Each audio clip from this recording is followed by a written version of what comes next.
Good morning everybody. In my previous class, I solved one problem related to scope of total income on the basis of residential status.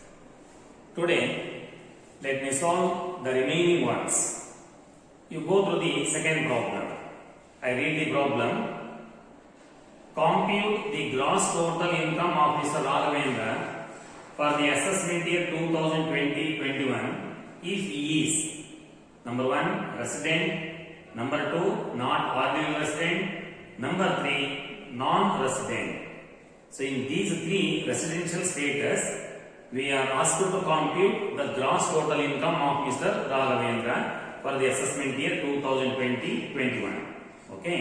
So instead of going through the problem completely right now, let us try to solve it.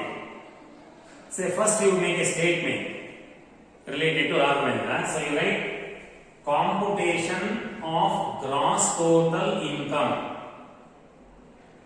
Computation of gross total income of Mr. Raghavendra. Of Mr. Raghavendra for the assessment year. For the assessment year 2020-21. For the assessment year 2020-21, previous year being 2019-20, if he is, put a semicolon, you make three columns. If he is, it's a continuation. If he is resident, first column you write resident. Second column you write not ordinarily resident, NOR. In the third column you write non-resident.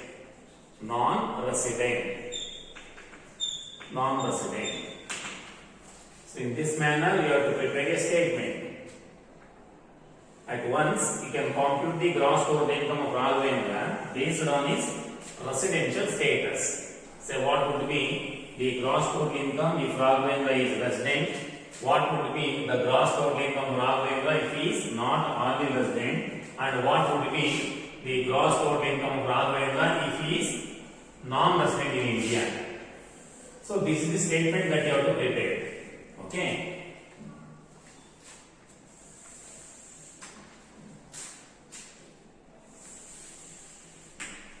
Now read the incomes one by one and see whether that income is taxable in the hands of Raghavendra in all the capacities, or two capacities, or one capacity, or it is exempted. Like that you have to analyze. So I made very clear in my earlier classes that for the purpose of computation of the gross total income or total income, depending upon residential status, all the incomes can be classified into two categories. Indian income, foreign income. Indian income, foreign income. So Indian incomes are taxable in the hands of an assessee, irrespective of his residential status. Whatever may be the residential status of the assessee, he has to pay income tax for all Indian incomes. That means Indian incomes are always included in the gross total income or the total income of the assessee. Indian incomes are always included unless they are exempted under section 10 and various subsections. And foreign incomes are also included in the total income of the assessee who is resident in India. And if the foreign income is from business or profession, and that too if the business is controlled from India or the profession is set up in India, only such foreign incomes are included in the hands of an assessee who is not ordinary resident in India. And other foreign incomes means the foreign incomes excluding business or profession are not at all included in the hands of non-ordinary resident. And all foreign incomes, irrespective of the source of income, they are not at all included in the total income of non-resident. So these rules I have already made very clear to you. So based on these rules, you solve the problem of Raghavendra. You go through the incomes one by one and try to answer. First income is income from salary received in England. for services rendered in India, rupees 75,000. See, services are rendered in India, but the salary received outside India, that is in England, and the amount of salary is 75,000.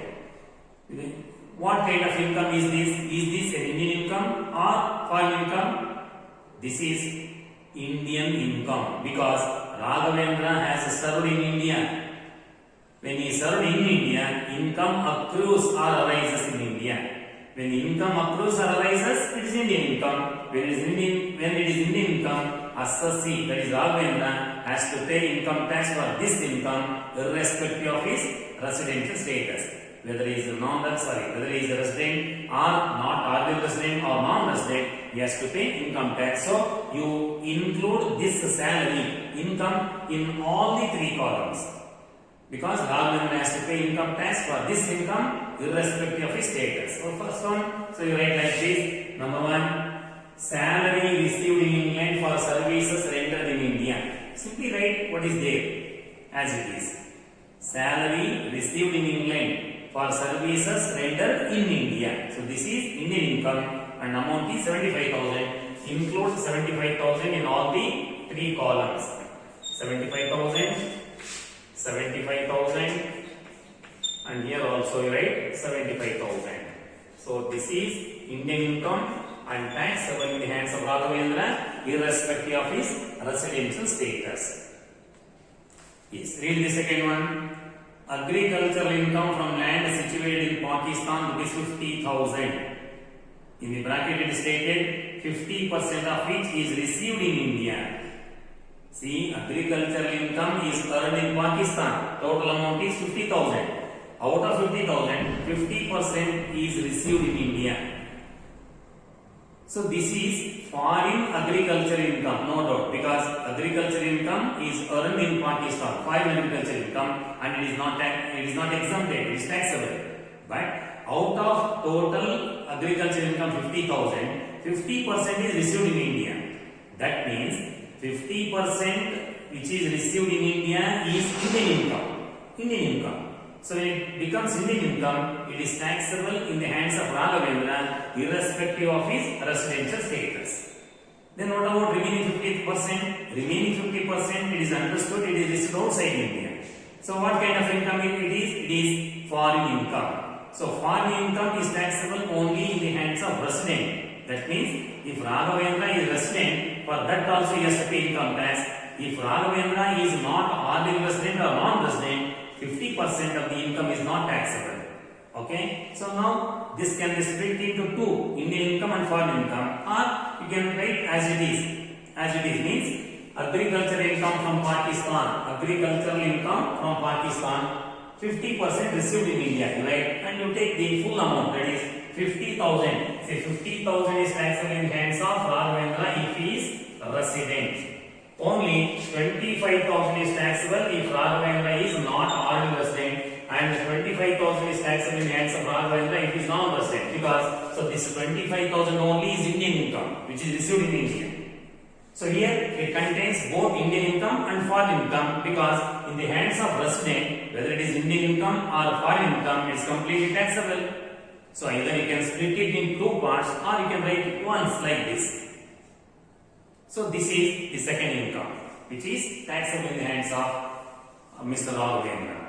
Then third one, dividend from Indian company rupees 15,000. Dividend from Indian company. In the last class, I made very clear that dividend from an Indian company or domestic company is exempted from taxation up to 10 lakh during this assessment year. Up to 10 lakh is exempted on section 1034. So here the amount is only 15,000. It is not at all taxable, but you have to mention number 3, dividend from an Indian company, right? And in the bracket you write exempt and section 10 subsection 34. Exempt under section 10 subsection 34 up to rupees 10 lakh. Up to rupees 10 lakh, right? And close the bracket. So this is enough and put an hyphen in all the three columns because it is not taxable according to section 1034. Dividend from Indian companies. Indian community ಯೂನಿಯನ್ಗೆ section 10 ತಗೊಂಡು tax ಇರೋದಿಲ್ಲ. 10 lakh tax ಈ ವರ್ಷ. ಇಲ್ಲಿರೋ amount ಎಷ್ಟಿದೆ? ಕೇವಲ 15,000. 15,000 ಆಗಿರೋದ್ರಿಂದ ಇದು ಯಾವುದೇ ತರದ ತೆರಿಗೆಗೆ ಒಳಪಡೋದಿಲ್ಲ. ಆದ್ರಿಂದ ಅದನ್ನ ರಾಘವೇಂದ್ರ ಅವರ ಆದಾಯಕ್ಕೆ ಸೇರಿಸಬೇಡ್ರಿ. ಅವನು ರೆಸಿಡೆನ್ಸ್ ಸ್ಟೇಟಸ್ ಏನ್ ಬೇಕಾಗಿರಲಿ, ಕಾನೂನಿ ವಿನಾಯಿತಿ ಕೊಟ್ಟಿದೆ. ಅದರ ಸ್ಟೇಟಸ್ ಮುಖ್ಯ ಅಲ್ಲ, ಕಾನೂನಲ್ಲಿ ವಿನಾಯಿತಿ ಇದೆ, ಅದಕ್ಕೆ ಟ್ಯಾಕ್ಸ್ ಇರಬೇಕು. ಅದು number 3. Number 4, profit from business in Nepal control from Delhi ₹4 lakh. Profit from business in Nepal controlled from Delhi. That means though the business is situated outside India, it is controlled from India. So this is foreign business income. ನೋಡಿ, ನೇಪಾಳದಲ್ಲಿ business ಇದೆ, ಆ business ಇಂಡಿಯಾದಿಂದ control ಆಗಿದೆ. ಆದರೆ business income ನೇಪಾಳದಿಂದ ಬಂದಿದೆ ಅಂದ ಮೇಲೆ ಇದು ಫಾರಿನ್ ಬಿಸ್ನೆಸ್ ಇನ್ಕಮ್ ಅಂತ ಆಯ್ತು.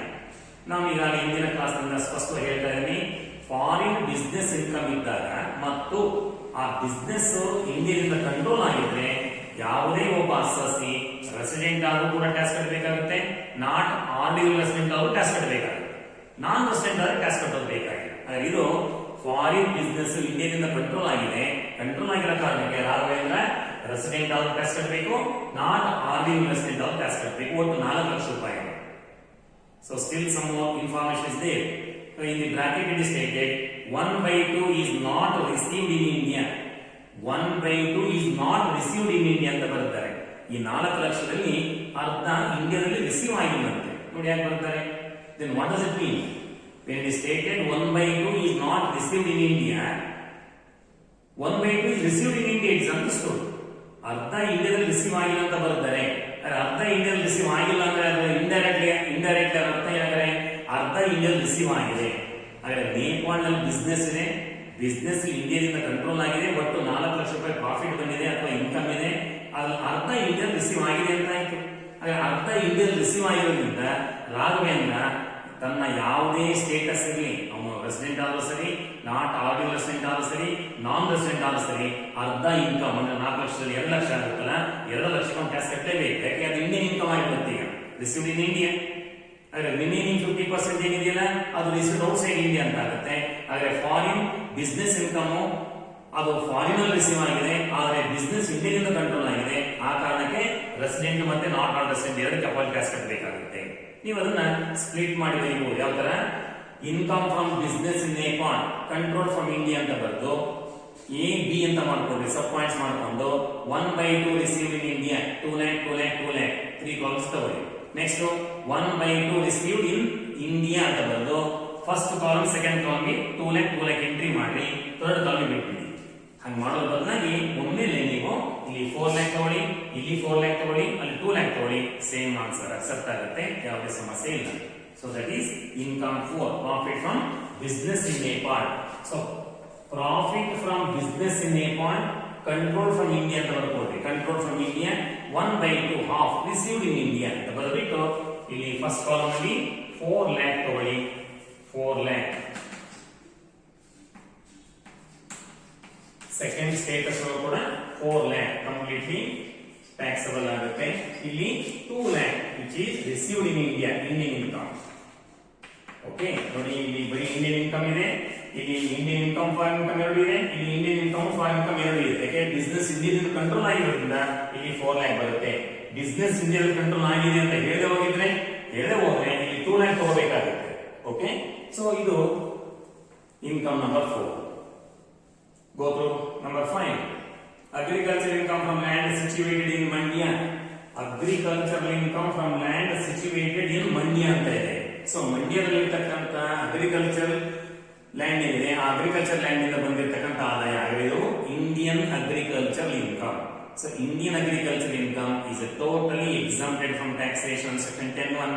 Section 10 Section 1 ನಲ್ಲಿ ಭಾರತದ ಕೃಷಿ ಆದಾಯ ಏನಿದೆ ಅದಕ್ಕೆ ಸಂಪೂರ್ಣ ತೆರಿಗೆ ವಿನಾಯಿತಿ ಇದೆ, ತೆರಿಗೆ ಒಳಪಡೋದಿಲ್ಲ. ಹಾಗಾಗಿ ನೀವು ಅಲ್ಲಿ ಬರೆಯಂತೆ ಬರೀರಿ, income from agriculture in Mandya ಅಂತ ಬರ್ಕೊಡ್ರಿ, ಅಥವಾ income from agriculture land in Mandya ಅಂತ ಬರ್ಕೊಡ್ರಿ. ಬ್ರಾಕೆಟ್ ನಲ್ಲಿ exempt under section 10 sub section 1 ಅಂತ ಬರ್ಕೊಡ್ರಿ.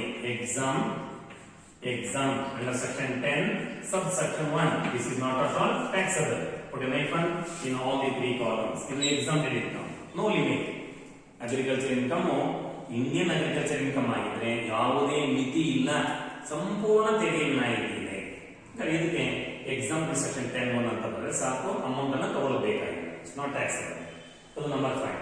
Number 6, income from business in Bangalore managed from USA rupees 1 lakh.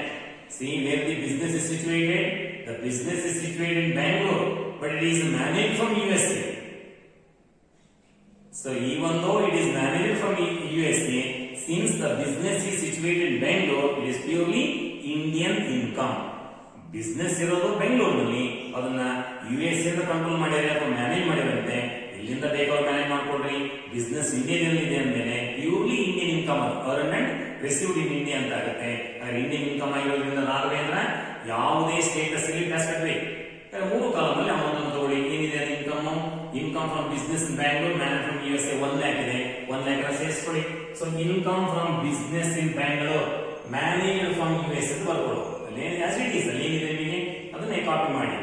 Income from business in Bangalore managed from USA. What is the amount? 1 lakh. So 1 lakh is taxable in all states because it is purely Indian income. 1 lakh ಅನ್ನ ಎಲ್ಲಾ ಕಲಮೆ ತಗೊಳ್ಳಿ. Indian income Raghavendra ಏನಾದರೂ tax ಕಟ್ಟಬೇಕಾಗುತ್ತೆ. So that is number 6. Number 7 ಏನಿದೆ? Gift received from his uncle on his birthday rupees 25,000. Gift received from his uncle on his birthday rupees 25,000. ನೋಡಿ, ರಾಘವೇಂದ್ರಗೆ ಅವನ birthday ಸಂದರ್ಭದಲ್ಲಿ ಅವರ ಅಂಕಲ್ ಕೊಟ್ಟಿರ್ತಕ್ಕಂಥ ಗಿಫ್ಟ್ 25,000 ರೂಪಾಯಿ ಇದೆ. ಇದು ಗಿಫ್ಟ್ ಗಳಿಗೆ ಸಂಬಂಧಪಟ್ಟಂತೆ ಸೆಕ್ಷನ್ 56 ನಲ್ಲಿ ಪ್ರಾವಿಷನ್ ಇದಾವೆ. ನಿಮಗೆ ಇನ್ಕಮ್ ಫ್ರಮ್ ಅದರ್ ಸೋರ್ಸಸ್ ಅಂತ ಹೇಳಿ ಲಾಸ್ಟ್ ಹೆಡ್ ಆಫ್ ಇನ್ಕಮ್ ಇದೆ, ಅಲ್ಲಿ ಈ ಪ್ರಾವಿಷನ್ ಕಲಿತೀರಿ. ಸದ್ಯಕ್ಕೆ ಬಂದಿರೋದು ಹೇಳ್ತಾ ಇದ್ದೀನಿ. Gift from relatives is totally exempted, it not taxable. ಸಂಬಂಧಿಕರಿಂದ ಬರತಕ್ಕಂಥ ಉಡುಗೊರೆಗಳಿಂದ್ರೆ ಆ ಸಂಬಂಧಿಕರಿಂದ ಬರುವಂತಹ ಉಡುಗೊರೆಗಳಿಗೆ ನಾವು ಯಾವುದೇ ಆದಾಯ ತೆರಿಗೆ ಕಟ್ಟೋದು ಬೇಕಾಗಿಲ್ಲ ಅಂತಕ್ಕಂಥದ್ದು ಸೆಕ್ಷನ್ 56 ನಲ್ಲಿ ಇದೆ. ನಾನು ನಿಮಗೆ ಆ ಟಾಪಿಕ್ ತಗೊಂಡಾಗ ಹೇಳ್ತಾ ಇದ್ದೇನೆ. ಆದ್ರೆ ಅಂಕಲ್ಗಳು ಒಂದೊಂದು ರಿಲೇಟಿವ್ಸ್ ಆ ಸೆಕ್ಷನ್ ಪ್ರಕಾರ ಯಾರ್ಯಾರ ರಿಲೇಟಿವ್ಸ್ ಯಾರಲ್ಲ ಅಲ್ಲೆಲ್ಲ ವಿವರಣೆ ಬರುತ್ತೆ. ಸದ್ಯಕ್ಕೆ ನಾನು ಹೇಳ್ತಾ ನೆನ್ಪಿಟ್ಕೊಂಡಿರಿ, uncle is one of the relatives. So any gift from any relative is not at all taxable. ಸಂಬಂಧಿಕರಿಂದ ಬರುವಂತ ಉಡುಗೊರೆಗಳಿಗೆ ಟ್ಯಾಕ್ಸ್ ಇರೋದಿಲ್ಲ, ಹಾಗಾಗಿ ಇದಕ್ಕೆ ಟ್ಯಾಕ್ಸ್ ಕಟ್ಟೋದು ಬೇಕಾಗಿಲ್ಲ. ನಮ್ಮ ರೆಸಿಡೆನ್ಸ್ ಸ್ಟೇಟಸ್ ಏನ್ ಬೇಕಾಗಿರಲಿ, ರಾಘವೇಂದ್ರ ಯಾವುದೇ ಸ್ಟೇಟಸ್ ನಲ್ಲಿ ಇರಲಿ ಟ್ಯಾಕ್ಸ್ ಕಟ್ಟೋದು ಬೇಕಾಗಿಲ್ಲ. ಬಟ್ ಮೆನ್ಷನ್ ಮಾಡಿ ಏನದು. Number 7, gift from uncle on birthday. Gift from uncle on birthday ಅಂತ ಬರ್ಬೇಡ್ರಿ, ಬ್ರಾಕೆಟ್ ನಲ್ಲಿ ನಾಟ್ ಟ್ಯಾಕ್ಸಬಲ್ ಅಂತ ಬರೆದ್ರೆ ಸಾಕು. ನಾಟ್ ಟ್ಯಾಕ್ಸಬಲ್, ಇದಕ್ಕೆ ಟ್ಯಾಕ್ಸ್ ಇಲ್ಲ. ಯಾಕೆ? It is gift received from relative. Relatives ಇಂದ ಬಂದಿದೆ, ಅದನ್ನ ಟ್ಯಾಕ್ಸ್ ಇದಕ್ಕೆ ಕಂಪ್ಲೀಟ್ ಬರೀಬಹುದು. ಏನು? Since received from relative not taxable ಅಂತ ಬರ್ಕೊಡ್ರಿ. ಇದು ಸಿಂಪಲ್ ಆಗಿ ನಾಟ್ ಟ್ಯಾಕ್ಸಬಲ್ ಅಂತ ಕೂಡ it is enough, it's accepted, don't worry. So don't take the amount in any column. Not taxable. Gift from relatives. Then income from house property situated in Sri Lanka rupees 2 lakh. See, house property is situated in Sri Lanka and income is rupees 2 lakh. Then what kind of income is this? This is foreign income. But in the bracket it is stated 50% not brought to India. Bracket ಹೇಳ್ತಾರೆ 50% not brought to India. 50% ಅನ್ನು ಇಂಡಿಯಾಕ್ಕೆ ತಂದಿಲ್ಲ, receive ಮಾಡಿಲ್ಲ, ತಂದಿಲ್ವಂತೆ. ತರೋದು ಯಾವಾಗ? Receive ಆದ್ಮೇಲೆ. Okay, remittance follows the receipt. Remittance follows the receipt. First receive ಆಗಬೇಕು, ಆಮೇಲೆ ಅದು ರೆಮಿಟ್ ಮಾಡೋದು, ಬೇರೆ ಕಡೆ ತರಬಹುದು. ಹಾಗೆ ಇಂಡಿಯಾಕ್ಕೆ ತಂದಿಲ್ಲ ಅಂದ್ರೆ ಅರ್ಥ ಏನಾಗಿದೆ? ಅರ್ಧ ಇಂಡಿಯಾಕ್ಕೆ ತಂದಿಲ್ಲ ಅಂತ ಬರೀತಾರೆ, ಹಾಗೆ ಇನ್ನು ಅರ್ಧ ಇಂಡಿಯಾಕ್ಕೆ ತಂದಿದ್ದಾರೆ. Remaining 50% is brought to India. Even though it is brought to India, it is not material because it is not received in India. ನೀವು ಅಲ್ಲಿ ಏನು ಅರ್ಥ ಮಾಡ್ಕೊಳ್ಬೇಕು ಅಂದ್ರೆ, ಅರ್ಧ ಇಂಡಿಯಾಕ್ಕೆ ತಂದಿಲ್ಲ ಅಂತ ಬರ್ತಾರೆ, ಸರಿ, ಅದರ ಅರ್ಥ ಏನಾಗಿದೆ? ಇನ್ನು ಅರ್ಧ ಇಂಡಿಯಾಕ್ಕೆ ತಂದಿದ್ದಾರೆ. ಹಾಗೆ ಇಂಡಿಯಾಕ್ಕೆ ತಂದಿದ್ದಾರೆ ಹೊರತು ಇಂಡಿಯಾದಲ್ಲಿ ರಿಸೀವ್ ಮಾಡಿಲ್ಲ. It is brought, not received. Then what does it mean? It means the whole income is earned and received in Sri Lanka outside India. ಇಡೀ ಆದಾಯ ಔಟ್ಸೈಡ್ ಇಂಡಿಯಾ ಅರ್ನ್ ಆಗಿದೆ, ಔಟ್ಸೈಡ್ ಇಂಡಿಯಾ ರಿಸೀವ್ ಆಗಿದೆ. ಹಾಗಾದ್ರೆ ಎಂತ ಇನ್ಕಮ್ ಇದು? Purely foreign income. Is it from a business? No, it is not from business, it is from house property. ಇದು business income ಅಲ್ಲ, house property income. ಆದರೆ foreign business income ಅಲ್ಲ. ಮತ್ತೆ foreign business income ಆಗಿ ಆ business ಇಂಡಿಯಾದಿಂದ control ಆಗಿದ್ರೆ ಅದು 2 ಕೆಪಾಸಿಟಿ ಟ್ಯಾಕ್ಸ್ ಬರ್ತಿತ್ತು. ಬಟ್ ಇದು ಫಾರಿನ್ ಬಿಸ್ನೆಸ್ ಇನ್ಕಮ್ ಅಲ್ಲ, ಫಾರಿನ್ ಹೌಸ್ ಪ್ರಾಪರ್ಟಿ ಇನ್ಕಮ್. ಇಂಡಿಯಾದಲ್ಲಿ ರಿಸೀವ್ ಕೂಡ ಆಗಿಲ್ಲ, ಆದರೆ ಅದು ಫಾರಿನ್ ನಲ್ಲಿ ಅರ್ನ್ ಆಗಿದೆ, ಫಾರಿನ್ ನಲ್ಲಿ ರಿಸೀವ್ ಆಗಿದೆ. ರಾಘವೇಂದ್ರ ರೆಸಿಡೆಂಟ್ ಆದ ಟ್ಯಾಕ್ಸ್ ಕಟ್ಟಬೇಕಾಗುತ್ತೆ, ಯಾವ ವಿನಾಯಿತಿ ಇಲ್ಲ. Not or resident non resident ಆದ್ರೆ ಟ್ಯಾಕ್ಸ್ ಕಟ್ಟಬೇಕಾಗಿಲ್ಲ. ಸೊ ಅದನ್ನ ಕಟ್ಟೋದಾದ್ರೆ number A, income from house property in Sri Lanka. Income from house property in Sri Lanka. And what is the amount? Amount is rupees 2 lakh. You take 2 lakh in the first column only. First column. It is taxable in the hands of resident only. In the hands of not resident, non-resident, it is not taxable. So this is the solution for this problem. ಈ ತರ ಎಷ್ಟು ಪ್ರಾಬ್ಲಮ್ಗಳು ಬೇಕಾದರೂ ನೀವು ಬಹಳ ಸುಲಭವಾಗಿ solve ಮಾಡಬಹುದು. ಬಹಳ ಮುಖ್ಯವಾಗಿ ನೀವು ನೋಡಬೇಕಾಗಿರ್ತಕ್ಕಂಥದ್ದು, ಏನು ನಿಮಗೆ ಇನ್ಕಮ್ಗಳನ್ನ ಪ್ರಾಬ್ಲಮ್ ಕೊಟ್ಟಿರ್ತಾರಲ್ಲ ಅವನ್ನ ಮೊದಲು ಸ್ಪಷ್ಟವಾಗಿ ಓದ್ಕೊಂಡು ಅದು ಇಂಡಿಯನ್ ಇನ್ಕಮ್ಮು ಫಾರಿನ್ ಇನ್ಕಮ್ಮು ಮೊದಲು ಅದನ್ನ ಅರ್ಥ ಮಾಡ್ಕೊಳ್ಳಿ. ಮತ್ತೆ ರೂಲ್ಸ್ ಅನ್ನ ನಾನು ಪದೇ ಪದೇ ಹೇಳ್ತಾ ಇದ್ದೇನೆ ನಿಮಗೆ. ಇಂಡಿಯನ್ ಇನ್ಕಮ್ ಅಂತ ಒಂದು ಇನ್ಕಮ್ ಅನ್ನ ನೀವು ಟ್ರೀಟ್ ಮಾಡಿಬಿಟ್ರೆ ಮುಗಿದೋಯ್ತು. ರೆಸಿಡೆನ್ಷಿಯಲ್ ಸ್ಟೇಟಸ್ ಏನೇ ಆಗಿರಲಿ ಟ್ಯಾಕ್ಸ್ ಕಟ್ಟಬೇಕು. ಹಂಗಂದ ತಕ್ಷಣ ನೀವು ಬ್ಲೈಂಡ್ ಆಗಿ ಅದನ್ನ ಎಲ್ಲಾ ಕಾಲಮ್ ಸೇರಿಸ್ತಾ ಹೋಗಬೇಡ್ರಿ. ಕೆಲವು ಎಕ್ಸಾಮ್ಟೆಡ್ ಇನ್ಕಮ್ ಕೊಟ್ಬಿಟ್ಟಿರ್ತಾರೆ, ಅದು ಇಂಡಿಯನ್ ಇನ್ಕಮ್ ನಿಜ, ಅದು ಎಕ್ಸಾಮ್ಟೆಡ್ ಆಗಿರ್ತಾರೆ. ಮತ್ತೆ ಎಕ್ಸಾಮ್ಟೆಡ್ ಮತ್ತೆ ಯಾವ ಸೆಕ್ಷನ್ ಎಕ್ಸಾಮ್ಷನ್ ಇದೆ ಅವ್ನ ನೆನ್ಪಿಟ್ಕೊಂಡು ಅವನ್ನ ಯಾವುದೇ ಕಾಲದಲ್ಲಿ ಆ ತರದ ಆದಾಯಗಳನ್ನ ಸೇರಿಸ್ಕೋಬೇಡ್ರಿ. ಬಟ್ ಮೆನ್ಷನ್ ಮಾಡ್ರಿ, ಇಲ್ಲಿ ಎಕ್ಸಾಮ್ಟೆಡ್ ಅಂತ ಬರೀರಿ.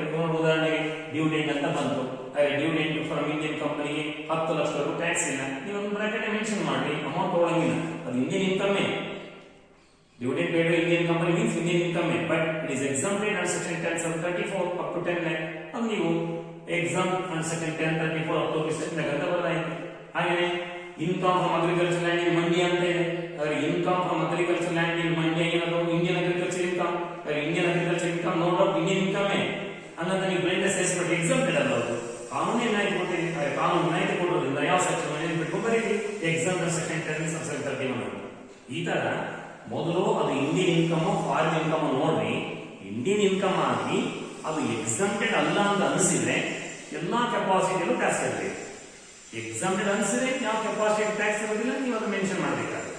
ಹಾಗೆ ಮೊದಲು ಅದನ್ನ ಓದ್ಕೊಂಡು ಇನ್ಕಮ್ ಅನ್ನ ಓದ್ಕೊಂಡ್ರಿ, ಅದು ಇಂಡಿಯನ್ ಇನ್ಕಮ್ ಅಂತ ಅನಿಸಿದ್ರೆ ನೀವು 3 ಕಾಲಮ್ಗಳಲ್ಲಿ ಸೇರಿಸ್ಕೊಳ್ರಿ, ಅದು ಎಕ್ಸಾಮ್ಟೆಡ್ ಆಗಿರಬಾರದು ಅನ್ನೋದು ನೆನಪಿಟ್ಕೊಳ್ಳಿ. ಎರಡನೇದು, ನೀವು ಓದ್ಬೇಕಾದ್ರೆ ಅದು ಫಾರಿನ್ ಇನ್ಕಮ್ ಅಂತ ಅನಿಸ್ಬಿಟ್ರೆ, ಫಾರಿನ್ ಇನ್ಕಮ್ ಅಂತ ನಿಮಗೆ ಗೊತ್ತಾದ್ರೆ ಆಗ ಅದು ಫಾರಿನ್ ಇನ್ಕಮ್ ಆದ್ರೂ ಕೂಡ ಯಾವುದೇ ಒಬ್ಬ ಸಸಿ ರೆಸಿಡೆಂಟ್ ಆಗಿ ಟ್ಯಾಕ್ಸ್ ಕಟ್ಟಲೇಬೇಕು, ಅವ್ರಿಗೆ ಯಾವುದೇ ವಿನಾಯಿತಿ ಇರೋದಿಲ್ಲ. ಆದ್ರೆ not ordinary resident non resident tax ಕಟ್ಟಬೇಕು ಬಿಡಬೇಕು ಫಾರಿನ್ ಇನ್ಕಮ್ ಅಂತ ನೋಡ್ಬೇಕಾದ್ರೆ ಒಂದೇ ಒಂದು ವಿನಾಯಿತಿ ಇದೆ. ಫಾರಿನ್ ಇನ್ಕಮ್ ಬಿಸ್ನೆಸ್ ಇಂದ ಬಂದು ಅಥವಾ ಪ್ರೊಫೆಷನ್ ಇಂದ ಬಂದು, ಬಿಸ್ನೆಸ್ ಏನಾದ್ರು ಇಂಡಿಯಾದಿಂದ ಕಂಟ್ರೋಲ್ ಆಗಿದ್ರೆ ಅಥವಾ ಪ್ರೊಫೆಷನ್ ಇಂಡಿಯಾ ಸೆಟಪ್ ಆಗಿದ್ರೆ ರೆಸಿಡೆಂಟ್ ಅವರು ಟ್ಯಾಕ್ಸ್ ಕಟ್ಟಬೇಕು, ನಾಟ್ ಆರ್ಡಿಂಗ್ ರೆಸಿಡೆಂಟ್ ಅವರು ಟ್ಯಾಕ್ಸ್ ಕಟ್ಟಬೇಕಾಗುತ್ತೆ. ನಾನ್ ರೆಸಿಡೆಂಟ್ ಟ್ಯಾಕ್ಸ್ ಕಟ್ಟೋದಿಲ್ಲ. ಇದು ಒಂದೇ ಫಾರಿನ್ ಬಿಸ್ನೆಸ್ ಇನ್ಕಮ್ ಆಗಿರಬೇಕು. ಅರ್ಥ ಏನಾದರೆ ಫಾರಿನ್ ಇನ್ಕಮ್ಗಳು ಬಿಸ್ನೆಸ್ ಮತ್ತೆ ಪ್ರೊಫೆಷನ್ ಗೆ ಸಂಬಂಧ ಇಲ್ಲ ಅನ್ನೋದಾದ್ರೆ ಆಗ ರೆಸಿಡೆಂಟ್ ಮಾತ್ರ ಟ್ಯಾಕ್ಸ್ ಕಟ್ಟಬೇಕಾಗುತ್ತೆ. Not all resident non resident tax ಕಟ್ಟೋಬೇಕಾಗುತ್ತೆ. ಏನಾದ್ರು ಫಾರಿನ್ ಇನ್ಕಮ್ ಬಿಸ್ನೆಸ್ ಮತ್ತೆ ಪ್ರೊಫೆಷನ್ ಬಂದ್ರೆ ಮಾತ್ರ ಸ್ವಲ್ಪ ಎಚ್ಚರಿಕೆಯಿಂದ ಇರಬೇಕು ಮತ್ತು ಬಿಸ್ನೆಸ್ ಇಂಡಿಯನ್ ಕಂಟ್ರೋಲ್ ಆಗಿರಬೇಕು. ಪ್ರೊಫೆಷನ್ ಆಗಿ ಇಂಡಿಯನ್ ಸೆಟಪ್ ಆಗಿರಬೇಕು. ಫಾರಿನ್ ಅಲ್ಲಿ ಬಿಸ್ನೆಸ್ ಇದೆ, ಇನ್ಕಮ್ ಬಂದಿದೆ ಅಂದ ತಕ್ಷಣ ಅದು 2 ಕೆಪಾಸಿಟಿ ಟ್ಯಾಕ್ಸ್ ಬರುತ್ತೆ ಅಂತ ಕನ್ಕ್ಲೂಷನ್ ಬರಬೇಡ್ರಿ. ಒಂದು ಕಂಡೀಷನ್ ಇದೆ, business should be control from India. ಅದು ಪ್ರಾಬ್ಲಮ್ ಹೇಳಿರ್ತಾರೆ, ನೋಡ್ಕೊಳ್ರಿ. ಏನು ಇನ್ಫಾರ್ಮೇಶನ್ ಇಲ್ಲ, ಫಾರಿನ್ ಬಿಸ್ನೆಸ್ ಇನ್ಕಮ್ ಅಷ್ಟೇ ಬರ್ಬಿಟ್ರೆ it is understood that the business is control from outside India. Outside India business ಇರೋದ್ರಿಂದ ಅದು ಔಟ್ಸೈಡ್ ಇಂಡಿಯಾನೇ ಕಂಟ್ರೋಲ್ ಆಗಿರುತ್ತೆ. ಆಗ ನೀವು ರೆಸಿಡೆಂಟ್ ಗವರ್ಮೆಂಟ್ ಮಾತ್ರ ಸೇರಿಸಬೇಕಾಗುತ್ತೆ.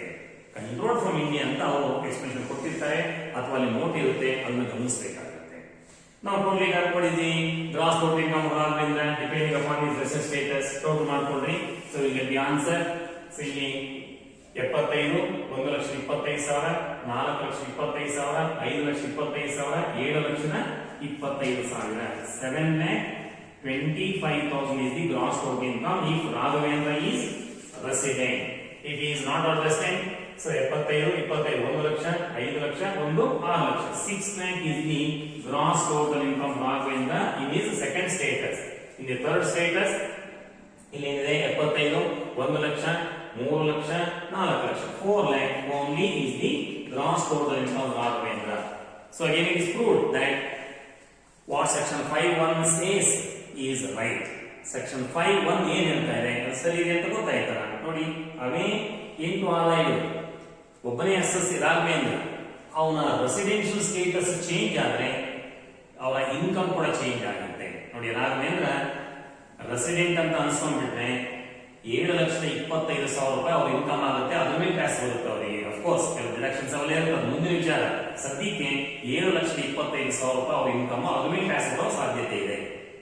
ಆದ್ರೆ ಅದೇ ರಾಘವೇಂದ್ರ ನಾಟ್ ಆರ್ಡಿನರಿ ರೆಸಿಡೆಂಟ್ ಅನ್ಸ್ಕೊಂಡ್ಬಿಟ್ರೆ ಕೇವಲ 6 ಲಕ್ಷ ರೂಪಾಯಿ ಮಾತ್ರ ಅವರು 6 ಲಕ್ಷ ರೂಪಾಯಿಗೆ ಟ್ಯಾಕ್ಸ್ ಕಟ್ಟಬೇಕಾಗುತ್ತೆ. ಇನ್ಕಮ್ ಕಡಿಮೆ ಆಯ್ತು ನೋಡಿ, 1,25,000 ರೂಪಾಯಿ ಕಡಿಮೆ. ಅದೇ ರಾಘವೇಂದ್ರ ನಾನ್ ರೆಸಿಡೆಂಟ್ ಅಂತ ಅನ್ಸ್ಕೊಂಡ್ಬಿಟ್ರೆ 4 ಲಕ್ಷ ರೂಪಾಯಿ ಇನ್ಕಮ್ ಟ್ಯಾಕ್ಸ್ ಕಟ್ಟಿದ್ರೆ ಸಾಕು, ಕೇವಲ 4 ಲಕ್ಷ ರೂಪಾಯಿ ಇನ್ಕಮ್ ಟ್ಯಾಕ್ಸ್ ಕಟ್ಟೋದು. ಮತ್ತೆ ನೋಡಿ ಇನ್ಕಮ್ ಏನ್ ಕಡಿಮೆ ಆಯ್ತು, ಇದಕ್ಕೆ ಹೋಲಿಕೆ ಮಾಡ್ಕೊಂಡ್ರೆ 3,25,000 ರೂಪಾಯಿ ಕಡಿಮೆ ಇದೆ. ಈ ಸ್ಟೇಟಸ್ ಹೋಲಿಕೆ ಮಾಡ್ಕೊಂಡ್ರೆ 2 ಲಕ್ಷ ರೂಪಾಯಿ ಕಡಿಮೆ ಇದೆ. ಹಾಗಾದ್ರೆ ಸೆಕ್ಷನ್ 5(1) ಏನಿರುತ್ತೆ ಅದು ಸರಿ ಇದೆ. Scope of total income depends upon residential status of the assessee during the previous year. So ಈ ತರ ಪ್ರಾಬ್ಲಮ್ ಅನ್ನು ನೀವು ಸಾಲ್ವ್ ಮಾಡಬೇಕಾಗುತ್ತೆ. ಇದು ಸೆಕೆಂಡ್ ಒನ್. ಈ ತರ ಎಷ್ಟೇ ಪ್ರಾಬ್ಲಮ್ ಅನ್ನ ಕೊಡ್ಲಿ, ಓಕೆ, ಎಷ್ಟೇ ಪ್ರಾಬ್ಲಮ್ ಅನ್ನು ಕೊಡ್ರಿ, ಈ ರೂಲ್ಸ್ ಅನ್ನ ಪಕ್ಕ ನೆನಪಿಟ್ಕೋಬೇಕು. Indian income, foreign income. Indian income ಆದ್ರೆ ಯಾವುದೇ ಸ್ಟೇಟಸ್ ಇರಲಿ, ರೆಸಿಡೆಂಟ್ ಸ್ಟೇಟಸ್ ಟ್ಯಾಕ್ಸ್ ಕಟ್ಟಬೇಕು ಅಂತ ನೆನಪಿಟ್ಕೊಳ್ರಿ. ಒಂದು ವೇಳೆ ಆ ಇಂಡಿಯನ್ ಇನ್ಕಮ್ ಏನಾದ್ರು ಎಕ್ಸಂಪ್ಟೆಡ್ ಆಗಿದ್ರೆ ಸೆಕ್ಷನ್ 10 ಮತ್ತೆ ವೇರಿಯಸ್ ಸಬ್ ಸೆಕ್ಷನ್ಸ್ ಬರ್ತವೆ. ಆ ತರ ಎಕ್ಸಂಪ್ಟೆಡ್ ಇದ್ರೆ ಏನ್ ಮಾಡ್ಲಿಕ್ಕೆ ಆಗೋದಿಲ್ಲ, ಅದು ಟ್ಯಾಕ್ಸಬಲ್ ಅಲ್ಲ. ಎಕ್ಸಂಪ್ಟೆಡ್ ಆದ್ರೆ ನೀವು ಕಾಲಮ್ ಅಲ್ಲಿ ಅಮೌಂಟ್ ಬರೆಯಬೇಕಾಗಿಲ್ಲ, ಇಲ್ಲಿ ಪರ್ಟಿಕ್ಯುಲರ್ ಕಾಲಮ್ ಮೆನ್ಷನ್ ಮಾಡಿ ಅದು ಎಕ್ಸಂಪ್ಟೆಡ್ ಅಂತ ಯಾವ ಸೆಕ್ಷನ್ ಅಲ್ಲಿ ಸೆಕ್ಷನ್ ಅಂತಿದ್ರೆ ಬರ್ಕೊಡ್ರಿ. ಇಲ್ಲಿ ಹೋದ್ರೆ ಎಕ್ಸಂಪ್ಟೆಡ್ ಅಂತ ಬರೆದು ಸಾಕಾಗುತ್ತೆ. ಓಕೆ. ಫಾರಿನ್ ಇನ್ಕಮ್ಸ್ ಆದ್ರೆ ಅದು ಏನಾದ್ರು ಬಿಸ್ನೆಸ್ ಅವರ ಪ್ರೊಫೆಷನ್ ಇಂದ ಬಂದಿದ್ರೆ ಸ್ವಲ್ಪ ನಿಮಗೆ ಪ್ರಾಬ್ಲಮ್ ಅನ್ನ ಮಾಡ್ಬೇಕಾದ್ರೆ ಎಚ್ಚರಿಕೆ ಇರಲಿ. ಅದು ಬಿಸ್ನೆಸ್ ಮತ್ತೆ ಪ್ರೊಫೆಷನ್ ಬಂದಿಲ್ಲ ಅನ್ನೋದಾದ್ರೆ ಫಾರಿನ್ ಇನ್ಕಮ್ ರೆಸಿಡೆಂಟ್ ಕೆಪಾಸಿಟಿಯಲ್ಲಿ ಮಾತ್ರ ಟ್ಯಾಕ್ಸ್ ಬರುತ್ತೆ. Not all resident, non resident tax ಕಟ್ಟೋಬೇಕಾಗಿಲ್ಲ, ಕಾರಣ ಬರೆಯಬೇಕಾಗಿಲ್ಲ. ಒಂದ್ ವೇಳೆ ಆ ಫಾರಿನ್ ಇನ್ಕಮ್ ಏನಾದ್ರು ಬಿಸ್ನೆಸ್ ಅಥವಾ ಪ್ರೊಫೆಷನ್ ಇಂದ ಬಂದು ಮತ್ತು ಆ ಬಿಸ್ನೆಸ್ ಇಂಡಿಯಾದಲ್ಲಿ ಕಂಟ್ರೋಲ್ ಆಗಿರ್ಬೇಕು, ಇಲ್ಲ ಪ್ರೊಫೆಷನ್ ಇಂಡಿಯಾದಲ್ಲಿ ಸೆಟಪ್ ಆಗಿರ್ಬೇಕು, ಹಂಗಿದ್ರೆ ಅದು ನಾಟ್ ಆರ್ಡಿನರಿ ರೆಸಿಡೆಂಟ್ ಕೆಪಾಸಿಟಿ ಕೂಡ ಟ್ಯಾಕ್ಸ್ ಬರುತ್ತೆ. ನಾನ್ ರೆಸಿಡೆಂಟ್ ಅಂತೂ ಯಾವುದೇ ಫಾರಿನ್ ಇನ್ಕಮ್ ಅಲ್ಲಿ ಟ್ಯಾಕ್ಸ್ ಕಟ್ಟೋಬೇಕಾಗಿಲ್ಲ, non resident capacity. Okay. So ಇದು ಮತ್ತೊಂದು ಪ್ರಾಬ್ಲಮ್. ಇಷ್ಟನ್ನ ನೋಡ್ಕೊಂಡ್ರೆ ಬಹುಶಃ ನೀವು ಮುಂದಿನ ಎಲ್ಲಾ ಪ್ರಾಬ್ಲಮ್ ಸಾಲ್ವ್ ಮಾಡೋದು. ನನಗೆ ಅನೇಕ ಪ್ರಾಬ್ಲಮ್ಸ್ ಕೊಟ್ಟಿದ್ದೀನಿ, ನೀವು ಪ್ರಾಬ್ಲಮ್ ಅನ್ನು ಓದ್ಕೊಳ್ತಾ ಹೋಗಿ ಒಂದೊಂದೇ ಪ್ರಾಬ್ಲಮ್ ಅನ್ನ ಈ ರೀತಿ ವಿಶ್ಲೇಷಣೆ ಮಾಡಿ ಎಲ್ಲಾ ಪ್ರಾಬ್ಲಮ್ಗಳಿಗೂ ನೀವೇ ಉತ್ತರವನ್ನು ಕಂಡುಕೋಬಹುದು. ಒಂದು ವೇಳೆ ನಿಮ್ಗೆ ಏನಾದ್ರು ಸಮಸ್ಯೆ ಉದ್ಭವಿಸಿದ್ರೆ ನನಗೆ ಹೇಳಿ, ನಾನು ಅದಕ್ಕೆ ಆನ್ಸರ್ ಕೊಡ್ತೇನೆ. Okay, thank you.